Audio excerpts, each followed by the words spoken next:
Selam olsun Ömer İbnül Hattab'a, selam olsun Ebu Ubeyde bin Cerrah'a, selam olsun Selahaddin Eyyubi'ye, selam olsun Abdülhamid Sani'ye ve selam olsun direnişin öncülerine, Şehit İzzeddin el-Kassam'a. Bismillahirrahmanirrahim.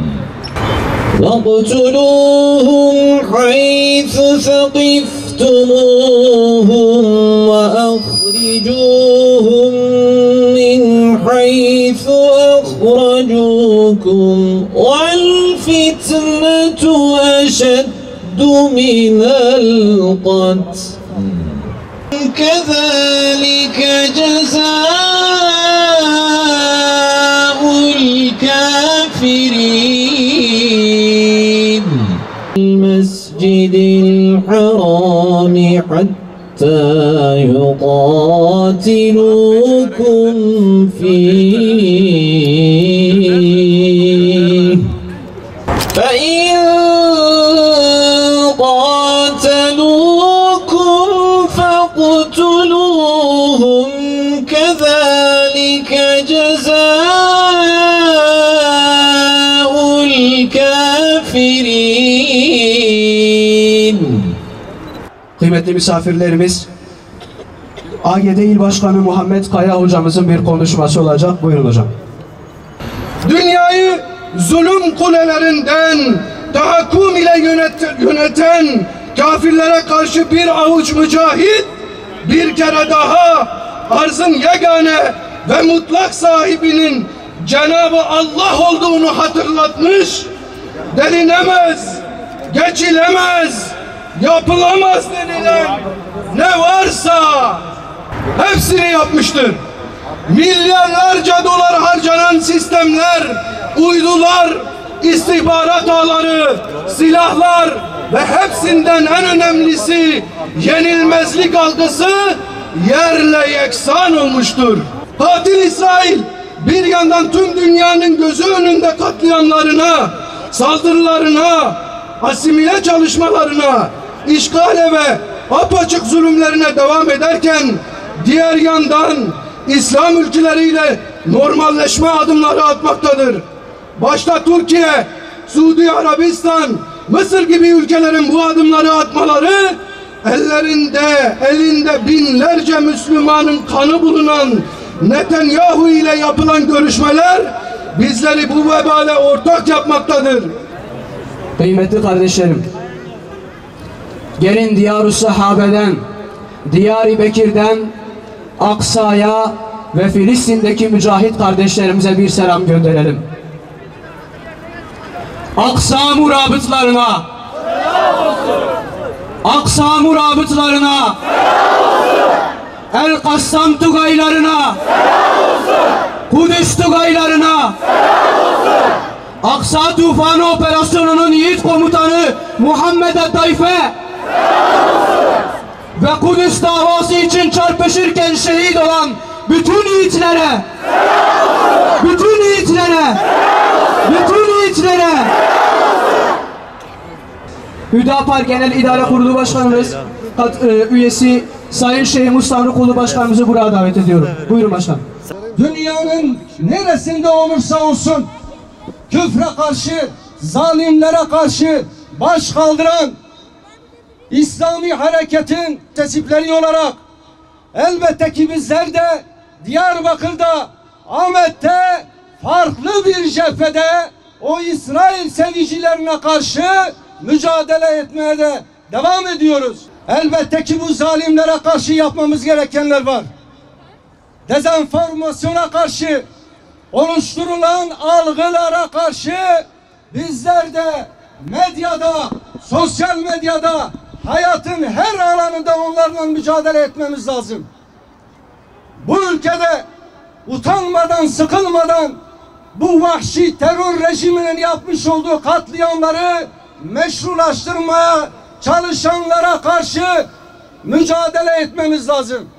Ve öncelikle nasıl ki Hazreti Zeynep Kerbela'dan sonra Hazreti Hüseyin'in haklı davasını kitlelere ulaştırmışsa ve ta günümüze kadar onun mesajları ulaşmışsa, bizler de komşularımıza, akrabalarımıza, bulunduğumuz her yerde bu haklı olan mücadeleyi anlatmamız lazım.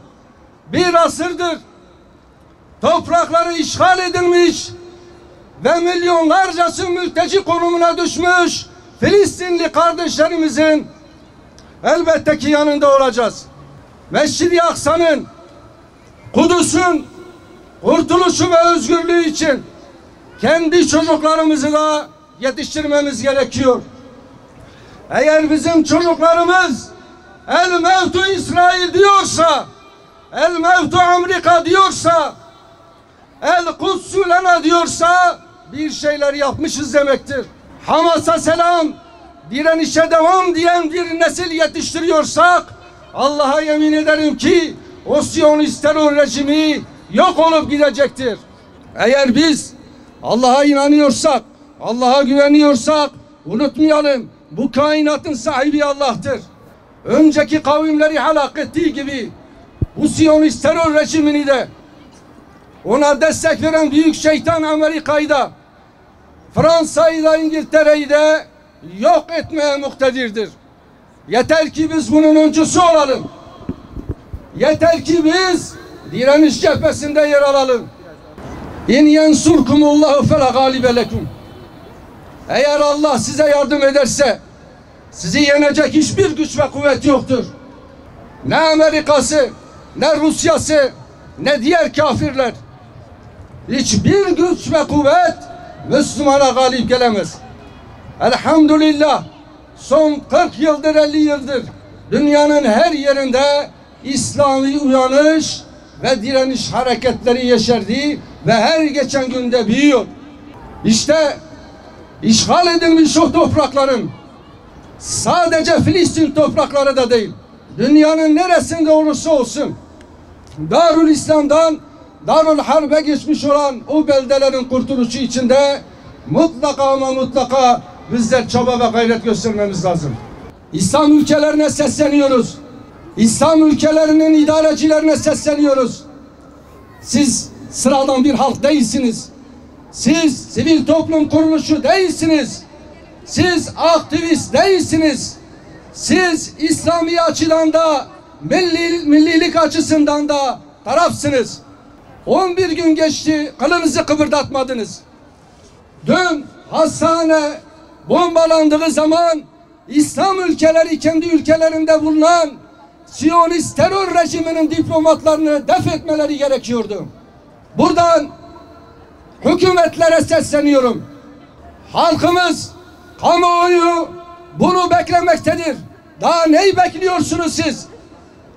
Aracı olmanıza gerek yok. Siz öncelikle şu zalimleri bir ülkenizden def edin gitsin. İkinci olarak Körfez ülkeleri ve Suudi Arabistan bir günlüğüne petrolün ve doğalgazın musluğunu kapattığı zaman o Siyonist terör rejimi ve ona destek verenler geri adım atacaklardır. Bu katliamı yapamayacaklardır. Üçüncü olarak bu katliamları, savaş suçu işleyenler hakkında dava açılmalıdır. Ama maalesef hala ülkemizde bu zalimler hakkında bir dava açılmış değil. Bir suç duyurusunda bulunmuş değil. Bunların mutlaka yapılması lazım.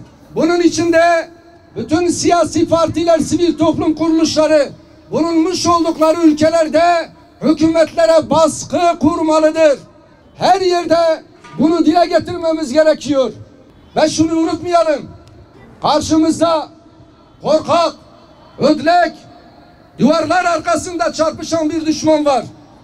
Cephe savaşını yapmaktan uzak, sahaya çıkmaya cesareti olmayan ve Kur'an'ın tabiriyle maymunların ve domuzların kardeşleri var. Geçmiş dönemlerde olduğu gibi onlara Müslümanların eliyle nasıl ki gazap üstüne gazaba uğramışlarsa, Allah onlara lanet etmişse, bizim temennimiz de budur ki Allah Celle ve Ala Müslümanların elleriyle onları cezalandırsın. Direnişin yanında olduğumuzu dosta da düşmana da göstermeye devam edeceğiz. Elimizden gelen her türlü fedakarlığı göstermeye devam edeceğiz. Kıymetli misafirlerimiz, şimdi de Hasep İl Başkanı Sayın Ömer Yıldızhan hocamızı konuşmalarını yapması için buraya davet ediyoruz. İman hem nurdur, hem kuvvettir. Hakiki imanı eden adam kainata meydan okuyabilir. İmanın kuvvetine göre hadisatın tazyıkından kurtulabilir. Biz inanıyoruz. Müslümanların imanları kuvvetlidir. Kafirlere mutlaka galebe çalacaklardır. Eğer biz doğru İslamiyeti ve İslamiyete layık doğruluğu ve istikameti göstersek, bundan sonra fevç İslam'a dahil olacaklardır. Bugün Kudüs'te ölenlerin, şehit olanların, dünyada binlerce insanları dirilttiklerini görüyoruz. Dünyanın dört bir yanında buna tepki gösteren insanlar var, Müslümanlar var. Onları selamlıyoruz. Haksızlığı hak iddia edenlere karşı hak dava etmek, onlara müracaat etmek bir haksızlıktır. Biz biliyoruz. Onlar hakkı bilmiyorlar. Onlar haksızdırlar. Onlar ancak silahtan anlarlar. Korkudan anlarlar. Ümit var olunuz. Şu istikbal inkılabat içerisinde en gür seda İslam'ın sedası olacaktır. Alem İslam milletleri Arap'ın metanetinden ders almışlar. Yani Peygamberimizin metanetinden, sahabenin metanetinden ders almışlar. İnşallah yine Araplar ümitsizliği bırakıp İslamiyet'in kahraman ordusu olan Türkler ve Kürtlerle hakiki bir tesanüt ve ittifak ile el ele verip Kur'an'ın bayrağını dünyanın her tarafına ilan edecekler. 500 senedir yattığınız yeter. Artık Kur'an sabahında uyanınız. Yoksa Kur'an-ı Kerim'in güneşinden gözlerinizi kapatarak gaflet sahrasında yatmakla vahşet ve gaflet sizi yağma edip perişan edecektir. Kur'an'ın mecrasına ayrılarak birleşmeyen su damlaları gibi toprağa düşmeyiniz. Yoksa toprak gibi safahet ve şehvet-i medeniye sizi emerek yutacaktır. Birleşen su damlaları gibi Kur'an-ı Kerim'in saadet ve selamet mecrasında ittihad ederek safahet ve rezalet-i medeniyeyi süpürüp bu vatana ab hayat olan hakikat-i İslamiyet sularını akıtınız. O hakikat-i İslamiyet sularıyla topraklarda iman ziyası altında hakiki medeniyetin fen ve sanat çiçekleri açacaktır. Bir mübarek destan yazılır şimdi. Bir mübarek kervan çıkmış bu yola. Başı var sonu yok belli değil ki. Katılanlar çoktur nurlu kervana. Ya Rab bizleri de kat bu kervana. Kurban kabul et bu canı yoluna. Bir canımız vardır o da fedadır. Senin dinin olan İslam uğruna. Şimdi de dualarını yapmaları için İttihadul Ulema üyesi Molla Kerbela Şanlı hocamızı buraya davet ediyoruz. Euzu billahi mineşşeytanirracim. Bismillahirrahmanirrahim. Ve kâle rabbukum ud'ûni estecib lekum. Elfi salatin ve elfi selamin aleyke ya Resulallah.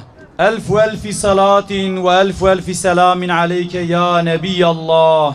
Ya Rabbi tet Kur'an'ı da gotiye gazi mi bikin jimin bukhazin ezeci bidim ve havaya matının berderiyete ya Rabbi emci ted khazin tu desti mevala ve negerini ya Rabbi. Ya Rabbi irola her deri hususi Filistin'e ibadete de beni işgal u bombardıman edayı tülvan veri rahme ya Rabbi.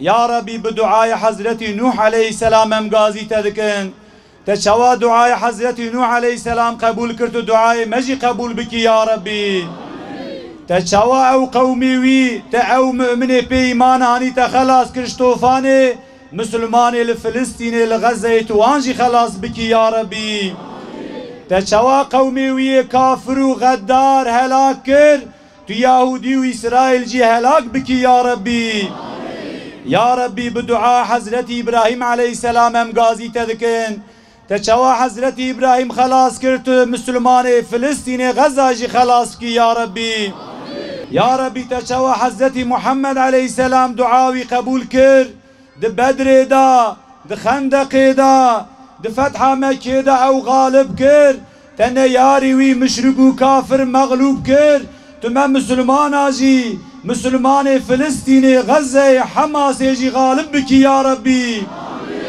يا ربي ما دستي خل بالرحمات فقرتيه لفي دريا ماتن بردرقاهته يا ربي تدستي ما فالا فنقريني يا ربي يا ربي تسفي ما بكياك تقوتا ما بكياك تقلبي ما بكياك تدلي ما بكياك يا ربي باسمي خوي قهرت وان قهر وبريشان بك يا ربي لهر دري يا ربي امتا اسلامي غمگين نم حزين نم هيتيم نم هيسير نم يا ربي تلموري الرحمة مجفي حالي خلاص بك يا ربي يا ربي ما دستي خل بردرقاي تفقرتي تدستي مفالا فنقريني يا ربي تدعا مقبول بك يا ربي جرحي سدو بيستو شار حزار پیغمبرارا انبياء و اوليارا جرحي تمام شهيدارا خصوصي جرحي شهيد غزة الفاتحة معها الصلوات